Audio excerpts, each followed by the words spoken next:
And we are back. Peanut Gallery will be leading on, and we'll do the back and forth like we did for the best of. Yep. So, who was the most overrated wrestler of the year this year? Peanut Gallery. Well, so there's a reason that these things are called the Goldberg Awards whenever we do the worst of the year. But the most overrated wrestler of the year is Goldberg. Right. He's getting all these title opportunities. He literally came in. Remember, Goldberg versus Bray Wyatt happened earlier this year at Crown Jewel, believe it or not. And Goldberg pinned him clean. Yeah. And this is Fiend. This is the Fiend, Bray Wyatt. And early this year, or actually just as long as the Fiend was on television, it was the hottest act going. Right.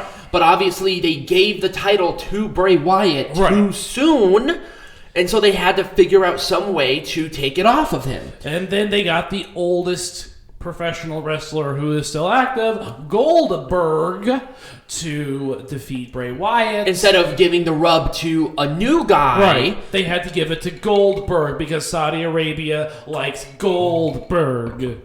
Yeah. Fuck, man. Goldberg sucks. He really needs to retire. He was never very good. No, he just had some hype around him because he just killed people in like 2 seconds. And I will say there was some novelty to it, and I did like the Brock Lesnar Goldberg matches. Yeah. I thought all of them were actually fairly fun. Well, they were like the older ones were. Right. Well, I don't know. I still liked Survivor Series. That one was a great match. Anyways, worst announcer of the year.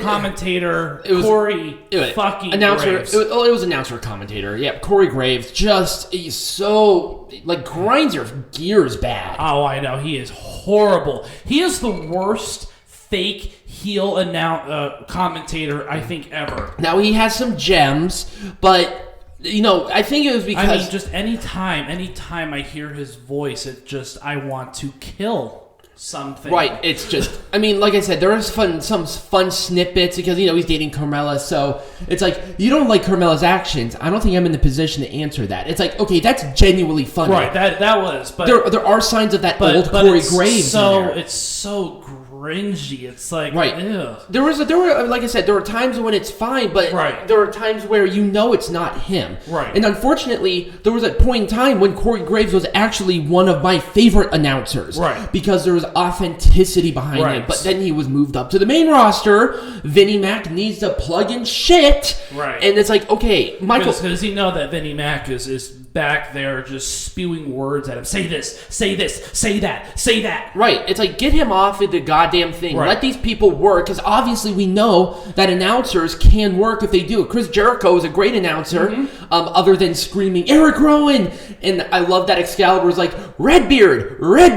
And it's like, okay, he's not given a script. He's there just to, do that, and it's great. Yeah. Do not overproduce these people. We always bitch about this. Maybe we'll do a show about overproduction. Yeah. Anyways, worst promotional tactic of the year. All right, this WWE paying the GOP of Florida to make the workers essential. To say that WWE is essential and should continue to be in business. Right. Or should continue to produce shows during the initial lockdown phase. Right. So at the height... Wow. So obviously at the height of the pandemic, WWE, because Linda McMahon is in charge of a Florida super PAC. Yes. Obviously, that's not a crime. She can do that. And obviously, it's a heavily Republican...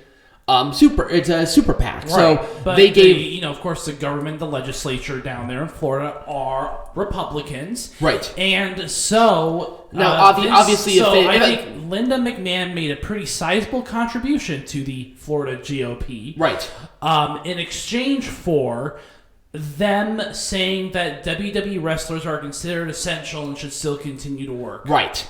Obviously, they were doing the stuff in the Performance Center, right? And with I can't remember why AEW had the kind of that same thing, because I can't remember why that was. I can't remember either. All I know is that AEW whenever they were allowed to work, they'd produce like a month's worth of filming at one time. Right. Then that's what they did. Right. WWE at first was not doing it live, but then they moved back to live. But just the way that the WWE was coercing government officials to do and that, obviously this is pretty shady shit. Right. Man. This is not a knock on Republicans or Linda McMahon or anything, but it's just the promotional tactic for WWE to stay live production TV. Right. And obviously with the testing as well, where they didn't have to be in that whole scene. I think that's what it was. I think AEW had to do specific testing. Whereas WWE got a buy because of the political because of that political strife. Right. So it was just a gross, ugly, messy, really shady situation. Yeah, it was. It just did not look good whatsoever. No. It's just kind of where it's sometimes really good to know certain people, and it's like, all right, come on, guys, you could have done it without. You guys have enough money. You guys could have done this the right way, but you didn't. Right. Anyways, worst booker of the year. This is so crystal clear because they were the only game in town at the height of the pandemic, and even then they still fucked up. Vince McMahon.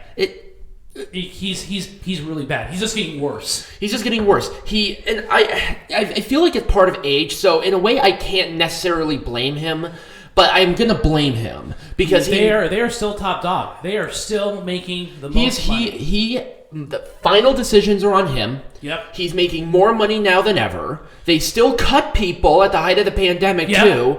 They're lowballing people now that we're seeing because they have to. The huge lawsuits going on. The union. Let's not forget about the calls for unionization. Right. I mean, this is all falls back on the booking decisions made by the and other decisions, not just booking, but just contractual decisions in general. I mean, it's bad. It's bad. Anyways, worst promotion of the year, WWE, for all those reasons listed above, plus more. And also, they're just doing bad work, and they're lowest ratings ever for Raw and SmackDown this year. I mean, it's horrible what they are doing, both on screen and off screen. Right. Worst major event of the year, Crown Jewel. That was Saudi Arabia year. is the only show in Saudi Arabia for the year. They went down to smaller and smaller. I think they changed venues like 3 times. They went down to a really small venue because guess what? Nobody cares anymore. Right. They weren't going. Right. Obviously, the whole thing with people being cooped up again. Right. At Saudi Arabia. Right. The whole about to be taken off air because somebody was not paying. Right.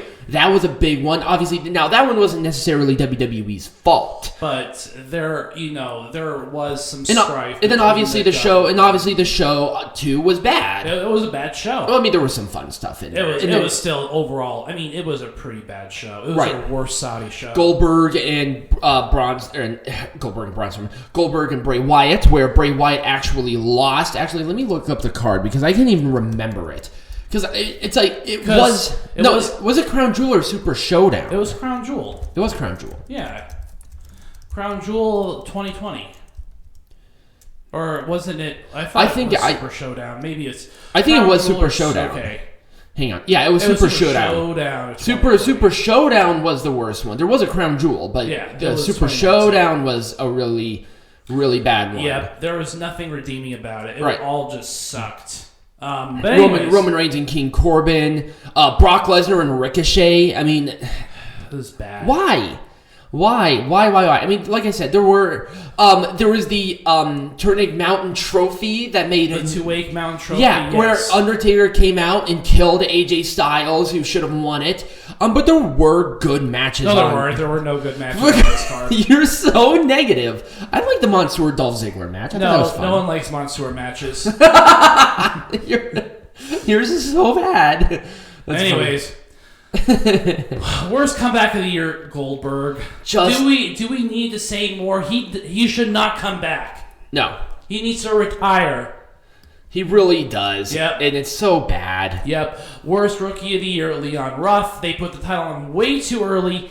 He's getting better. He's not believable. No. He's like 150 pounds soaking wet. He's like 5'7". Right. And it's like, he's beating Damian Priest. Really? He's beating Johnny. The guy? And it's like, with Johnny Gargano, at least they took the belt off him because they knew that was the wrong choice. Right. But Leon Ruff should not have received. They just did it to create buzz. That's all. It was, and this is another thing that I've seen WWE do a lot this year is they are trying so hard to do one up on AEW. AEW's not even trying, they're just making waves. Right. AEW just does things and they make correct decisions. And WWE does things, but they're like, oh, we'll announce this special 2 days after AEW announced their special for the same days and times. Right. It's like, dude, come on. Now, obviously, it's a war, and both of them arguably are doing better because of the war. But whatever WWE, whatever AEW does, WWE has to do it. Right. I mean, except for like the Brody Lee thing. That was a much different circumstance. But anyways, it was just something that happened throughout the Right. year. I think AEW is getting better because they're not mentioning WWE as much. Right. They're not. I thought they were kind of being weird with it. I'm like, all right, come on, let's stop doing this. They tried to. There were reasons that they did that at the beginning. Right. But now they've kind of found their own identity. Right. And it's like, just do that. Right. And you guys are doing wine and everything is great and you guys are having a second show coming up soon. Right. I mean, TNA did that for a long time too. Right. But TNA really did. And now TNA has or Impact Wrestling now has their own identity. Right. And they're doing fine. Right. Anyways. I still think they should put people in the building, but that's just personal. Yeah. Anyways. Least improved wrestler of the year, Braun Strowman. He was on a good trajectory to start. He won the world champion. Right. And then after he lost it, he went over like a fart in church. Right, and it's like he's doing nothing. Obviously, he's out with a knee injury. But he wasn't doing anything. He was appearing on, Raw Underground? How long did that fucking thing last? Right. We probably should have done a worse segment of the year, but that's fine. Anyways, most hated wrestler of the year, Goldberg. No one liked him. Admit it, no one liked him. Everyone was pissed off that he beat The Fiend. Everyone was pissed off that, at least he lost the title. Right. Nobody liked it that he was champion because Goldberg almost left. He almost did not defend the world champion at WrestleMania. Right. And it's like, just lose the belt. Right. No one wants you anymore. No one wants to see you anymore. Like I said, if he did like a fun little one-off, which he said he was going to do at Survivor Series, beat Brock Lesnar in 10 seconds, which everybody liked. Everybody liked the match. Right. And he said, I just want to do this one match so my son can see me wrestle, and that's respectable. But at the same time, and then you do this shit, and it's like you continue. It's like, dude, you can do anything you want. You own this name. You obviously have a huge... You have star power. You have star power. Right. You have a fun little muscle car show. Just do that. Have some fun. Whatever. Who cares? But don't get back into wrestling full time, please. Please stop. Just stop. For the love of God. Worst feud of the year, Goldberg, Roman Reigns. Yes. It started off bad. It never ended because Roman Reigns pulled out. Right. But anyways, the feud was going nowhere. It was doing nothing. It literally consisted of 4 words. Who's next? Here comes Roman, and this is not the good Roman Reigns. This was still the bad Roman Reigns. And now I'm next. Right. And now Roman Reigns is a heel and doing awesome stuff. And I swear to God, if they bring back Goldberg to face Roman Reigns at WrestleMania, which is speculative right now, I'm going to be pissed. I'm going to be really pissed. Just have Daniel Bryan win the Royal Rumble. This shit is not hard. Right. Obviously, he should be the one to dethrone the head of the table. Right. At WrestleMania. How cool would that be? Right. That's easy. That's printable easy money if you do this right. Anyways, worst tag team of the year, Retribution. Started off great. Started off really great. It's like, ooh, there's some buzz here. It's like Aces and Eights, which Impact Wrestling did it better.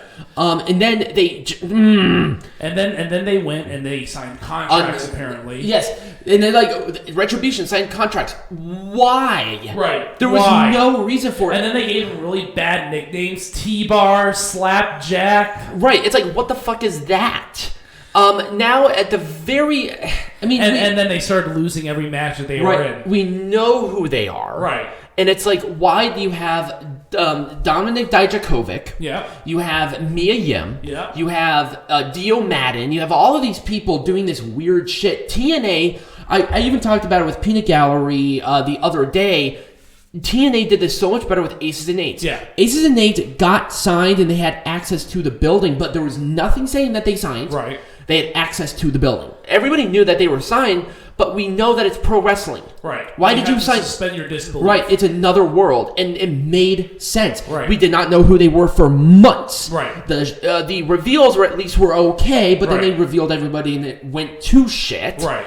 But they did it right. Right. And then Retribution, it's like, okay, you guys can learn from Aces and Eights. They're generating some buzz. Right, they're destroying. And then they went down pretty quick. Right, and then you put Mustafa Ali, who's great, in there. He had a great match with Ricochet on Raw. I will at least say that. But then now Ricochet is tied up with them, and they want Ricochet to join. Why? Right, why?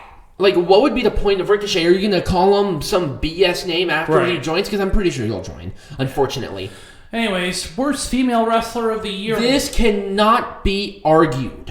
Nia Jax. Worst. Continuing to injure people. Yep, I think how many has she injured this year? Like 5 or 6 people this year? Major. And it's like, okay, you almost killed Kairi Sane twice. Right. What? And then they continue to push her. Right. I'm sorry. Nobody wants to see her. It's almost like them attempting to push Velveteen Dream now. It's like every time you bring him back to television, people fire Velveteen Dream trends on Twitter every single time. At the very least, he's not really getting pushed anymore. Well, every time he's on TV, he's lost. Yeah. He's lost these matches. He's not winning. Right. He's lost. His career is over. Right. He's not in a big program. He's not doing anything. Why is he there? Right. Anyway, but he was gone for a while. That's why we didn't put him on there. Anyways, worst male wrestler of the year, Goldberg. I mean, what more can you say about Goldberg? Slow, old. He's never had a good match. Right. None of his matches he is not a good wrestler. No. He is not a good wrestler, let alone a good world champion. What makes you think that a 50-year-old man who's never wrestled a good match in his life can win the world champion against The Fiend, who was white hot at a show in Saudi Arabia? You know you've already lost. Right. And then you have a fucking lackluster attempted rivalry with Roman Reigns, who no one at the time wanted to see. Because he was still that babyface Roman Reigns. Right, where everybody wanted him to be a heel. But that can't be argued. Right. That Goldberg was the worst male wrestler of the year. I don't want to see him in a wrestling ring ever again. Right. Anyways, worst match of the year, Goldberg, Bray Wyatt at Super Showdown. Yes. It was a bad match. We all knew what was happening, and then you lose it. And we knew Goldberg was going to win too. We're like, please, just if the Fiend won, I don't think I would have been nearly as pissed off. Right. It's like, okay, at least. But we all knew going. I mean, I think everyone knew going into this match that Goldberg was going to win, and we just did not want to see. That was just pain. It was painful. I'm sorry. Watch. I would have rather had Bray Wyatt versus Roman Reigns, and Roman Reigns beating The Fiend at WrestleMania. Right. Obviously, that didn't happen, and they booked him into a corner, but it happened. Unfortunately. But that's the year. Hopefully, with 2021, things are probably going to be opening back up by the summer. We will be getting back to going to live shows and doing reactions on those, so that should be fun. Yeah. And I hope you guys enjoyed it. 2020 was probably one of the most unique years for wrestling. I think sometimes for the better. I'm excited for 2021. Next week, what are we doing? We are going to be covering a Wrestle Kingdom. Yes. And that is going to be exciting. Yeah. So Wrestling Lesson, I'm going to be doing it on the January 4th show. Oh, nice. Because there's like 30 January 4th shows and a ton going on in it, and I think it would be really great. Bible study is to be announced, and we'll just do our regular stuff. So please do stay tuned. Follow us. Check out the links. Yep. Check out the Flow page. It is just an aggregator like link tree. Right. So check that out. Become a patron so you can watch the shows with us and get very drunk. I think we pretty much were blackout twice this week. But obviously with New Year's and obviously it was Saturday, so we just have problems. I'm just kidding. Anyways, so thank you guys so much for listening. And as always, be majestic.